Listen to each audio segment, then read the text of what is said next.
ಎಲ್ರಿಗೂ ನಮಸ್ಕಾರ, welcome back to my YouTube channel. ಇವತ್ತಿನ ವಿಡಿಯೋದಲ್ಲಿ ಟ್ರೆಡಿಷ್ನಲ್ ಆಗಿ ಬಾಳೆ ಎಲೆಯಿಂದ ಯಾವ ಥರ ಮೂಡೆ ರೆಸಿಪಿಯನ್ನು ಮಾಡೋದು ಅಂತ ತೋರಿಸ್ಕೊಡ್ತಾ ಇದ್ದೇನೆ. ಈಗ ಮೂಡೆ ಮಾಡಲಿಕ್ಕೆ ನಾನು 4 ಗ್ಲಾಸಷ್ಟು ಇಡ್ಲಿ ರೈಸನ್ನು ತಗೊಳ್ತಾ ಇದ್ದೇನೆ. ಹಾಗೆ 1 ಗ್ಲಾಸಷ್ಟು ಉದ್ದಿನ ಕಾಳನ್ನು ತಗೊಳ್ತಾ ಇದ್ದೇನೆ. ಈಗ ಅಕ್ಕಿಯನ್ನು 4 ರಿಂದ 5 ಬಾರಿ ಚೆನ್ನಾಗಿ ತೊಳ್ಕೊಳ್ಬೇಕು. ಈಗ ಅಕ್ಕಿ ಮತ್ತು ಉದ್ದನ್ನು 5 ರಿಂದ 6 ಗಂಟೆ ನೆನೆಸ್ಕೊಂಡ್ರೆ ಸಾಕು. ಈಗ ಇದು 5 ರಿಂದ 6 ಗಂಟೆ ಚೆನ್ನಾಗಿ ನೆನೆದಿದೆ. ಇವಾಗ ಇದನ್ನು ಚೆನ್ನಾಗಿ 2 ಸಾರಿ ತೊಳ್ಕೊಳ್ಬೇಕು. ನಂತರ ಇದನ್ನು ನಾವು ರುಬ್ಕೊಳ್ಳುವ. ಇವಾಗ ಅಕ್ಕಿ ಮತ್ತು ಉದ್ದು ಕಡಿಯುವಾಗ ತುಂಬ ನೀರು ಹಾಕಲಿಕ್ಕಿಲ್ಲ. ಉದ್ದನ್ನು ತುಂಬ ನೈಸಾಗಿ ಗ್ರೈಂಡ್ ಮಾಡ್ಕೊಳ್ಬೇಕು. ಹಾಗೆ ಅಕ್ಕಿಯನ್ನು ತರಿ ರುಬ್ಕೊಂಡ್ರೆ ಸಾಕು. ನೋಡಿ, ಈಗ ಗ್ರೈಂಡ್ ಎಲ್ಲ ಮಾಡಿ ಆಯಿತು. ಇವಾಗ ಒಂದು ಪಾತ್ರೆಗೆ ಹಾಕೊಳ್ಳುವ. ಇವಾಗ ಇದಕ್ಕೆ ರುಚಿಗೆ ಎಷ್ಟು ಬೇಕೋ ಅಷ್ಟು ಉಪ್ಪನ್ನು ಸೇರಿಸ್ಕೊಳ್ಬೇಕು. ಹಾಗೆ 2 ಸ್ಪೂನು ಸಕ್ಕರೆನ ಹಾಕೊಳ್ತಾ ಇದ್ದೇವೆ. ಇವಾಗ ಹಿಟ್ಟನ್ನು ಒಂದು 2 ರಿಂದ 3 ನಿಮಿಷ ಚೆನ್ನಾಗಿ ಮಿಕ್ಸ್ ಮಾಡಿಕೊಳ್ಬೇಕು.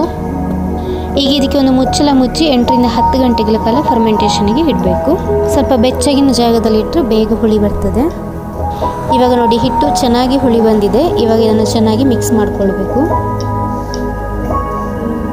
ಇವಾಗ ಬಾಳೆ ಎಲೆಯಿಂದ ಮೂಡೆ ಕಟ್ಟುವುದು ಹೇಗೆ ಅಂತ ತೋರಿಸ್ಕೊಡ್ತೇನೆ. ಇವಾಗ ಚೆನ್ನಾಗಿ ಕ್ಲೀನ್ ಮಾಡಿಟ್ಟಿರುವಂಥ ಒಂದು ಬಾಳೆ ಎಲೆಯನ್ನು ತಗೊಂಡು ಸ್ಟವಲ್ಲಿ ಬಾಡಿಸ್ಕೊಳ್ತಾ ಇದ್ದೇನೆ. ಊರಲ್ಲಾಗಿದ್ದರೆ ಸ್ವಲ್ಪ ಅಗಲವಾಗಿರೋ ಬಾಳೆ ಎಲೆನ ತಗೊಳ್ತಾ ಇದ್ದೆವು. ನನಗೆ ಇಲ್ಲಿ ಸಿಟಿಯಲ್ಲಿ ಇಷ್ಟೇ ದೊಡ್ಡ ಬಾಳೆ ಎಲೆ ಸಿಕ್ಕಿರೋದ್ರಿಂದ ಇದರಲ್ಲೇ ಮೂಡೆಯನ್ನು ಕಟ್ಕೊಳ್ಬೋದು. ಈ ಥರ ಬಾಳೆ ಎಲೆಯನ್ನು ಚೆನ್ನಾಗಿ ಬಾಡಿಸ್ಕೊಳ್ಬೇಕು. ಬಾಳೆ ಎಲೆಯಲ್ಲಿ ಇರುವ ಮಧ್ಯದ ದಂಟನ್ನು ನಾವು ಮೂಡೆ ಕಟ್ಟಲಿಕ್ಕೆ ಯೂಸ್ ಮಾಡ್ಕೊಳ್ಬೋದು. ಸೊ ಅದನ್ನು ಸ್ವಲ್ಪ ಬಾಡಿಸ್ಕೊಳ್ಬೇಕು. ನಾನಿಲ್ಲಿ ತೋರಿಸ್ತಿರುವ ಹಾಗೆ ಬಾಳೆ ಎಲೆಯನ್ನು ಈ ಥರ ರೌಂಡಾಗಿ ಸುತ್ತಕೊಳ್ಬೇಕು. ಈ ಥರ ಕೆಳಭಾಗವನ್ನು ಕೈಯಲ್ಲಿ ಹಿಡ್ಕೊಳ್ಬೇಕು. ಇಲ್ಲಿ ತೋರಿಸಿರುವ ಹಾಗೆ ಬಾಳೆ ಎಲೆಯ ಬಳ್ಳಿಯಿಂದನೇ ಗಂಟು ಹಾಕ್ಕೊಳ್ಬೇಕು. ಈಗ ಒಂದು ಬದಿ ಮಾತ್ರ ಕಟ್ಕೊಳ್ತಾ ಇದ್ದೇನೆ. ಇನ್ನೊಂದು ಬದಿ ಹಿಟ್ಟು ಹಾಕಿದ ಮೇಲೆ ಕಟ್ಕೊಳ್ಬೇಕು. ಬಾಳೆ ಎಲೆ ಉದ್ದ ಮತ್ತು ಅಗಲ ಇದ್ದಷ್ಟು ದೊಡ್ಡ ಮೂಡೆಯನ್ನು ಕಟ್ಕೊಳ್ಬೋದು.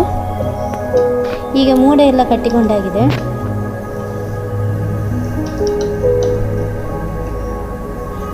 ಎಲೆ ಸ್ವಲ್ಪ ಓಪನ್ ಆಗಿದೆ. ತೆಂಗಿನ ಗರಿ ಕಡ್ಡಿಯಿಂದ ಸ್ವಲ್ಪ ಕ್ಲೋಸ್ ಮಾಡಿಕೊಳ್ಬೇಕು.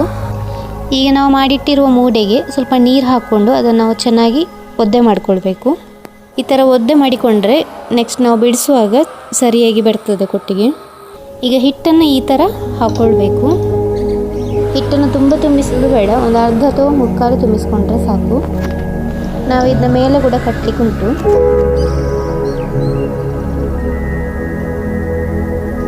ಈಗ ನೋಡಿ, ಹಿಟ್ಟು ತುಂಬಿಸ್ಕೊಂಡಾಗಿದೆ.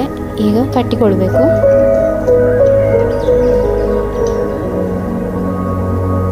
ಈಗ ನಾವು ರೆಡಿ ಮಾಡಿಟ್ಟಂಥ ಬಳ್ಳಿ ಉಂಟಲ್ಲ, ಅದರಲ್ಲಿ ಕೆಳಗೆ ಹೇಗೆ ಕಟ್ಟಿದೆವೋ ಹಾಗೆ ಮೇಲೆ ಕೂಡ ಕಟ್ಟಿಕೊಳ್ಬೇಕು.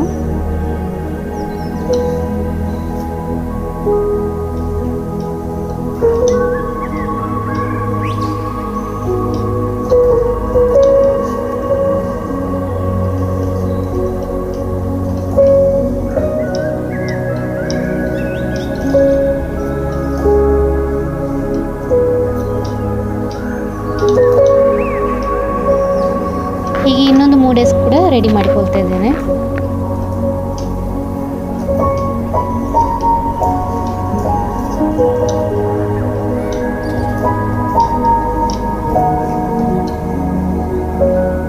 ಈಗ ನೋಡಿ, ಕೊಟ್ಟಿಗೆ ಬೇಯಿಸ್ಲಿಕ್ಕೆ ಇರುವ ಪಾತ್ರೆಯನ್ನು ನೀರು ಹಾಕ್ಕೊಂಡು ರೆಡಿ ಮಾಡಿ ಇಟ್ಟುಕೊಂಡಿದ್ದೇನೆ.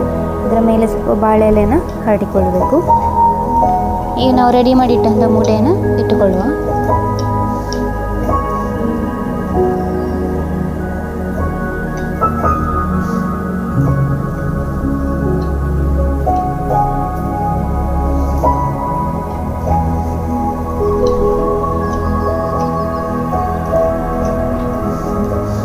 ಇದಕ್ಕೆ ಮುಚ್ಚಿಟ್ಟುಕೊಂಡು 1 ಗಂಟೆ ಸ್ಟೀಮಲ್ಲಿ ಬೇಯಿಸ್ಕೊಳ್ಬೇಕು.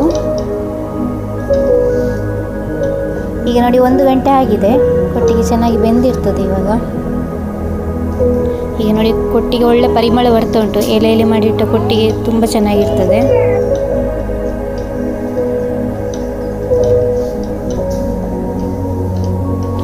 ಈಗ ನಾವು ಕೊಟ್ಟಿಗೆಯನ್ನು ಬಿಡಿಸಿ ಹೇಗಾಗಿದೆ ಅಂತ ನೋಡುವ.